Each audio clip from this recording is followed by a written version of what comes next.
Alright, so I just got out of the theater from watching Black Phone 2. This is the sequel to 2021's The Black Phone.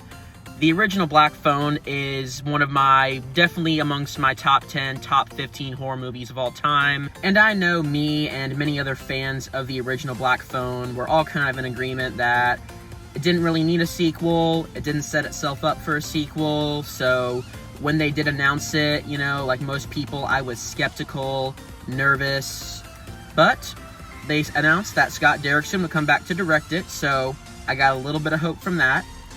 And then when they put out that first initial trailer, like way back when, my hypes skyrocketed. So I was optimistically hopeful for Black Phone 2, and I'm very happy to say that this is a very good sequel. Cast was phenomenal. Ethan Hawke gives another terrifying performance as the Grabber. Mason Thames and Madeline McGraw were magnificent as Finn and Gwen. McGraw especially, who is now taking on the role of protagonist, steals the show. She is by far the big standout of this film. The story is quite different from how it was last time.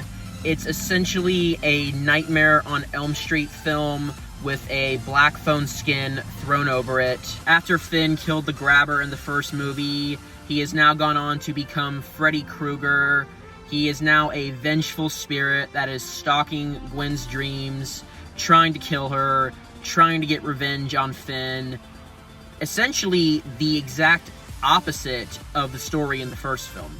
Now, as for the movie itself, comparing it to its predecessor, this is definitely darker, definitely more violent, more bloody, and with all the new Nightmare on Elm Street supernatural elements mixed into it, it's definitely a lot more scary.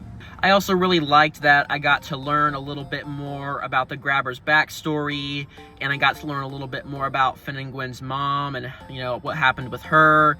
All that was very interesting. As for the issues I have with this film, there actually weren't too many. I would say the biggest one is that it really took a long time for me to become interested. However, it does do a good job of making up for it by having a stellar final act. In all honesty, that final act is worth the price of admission alone.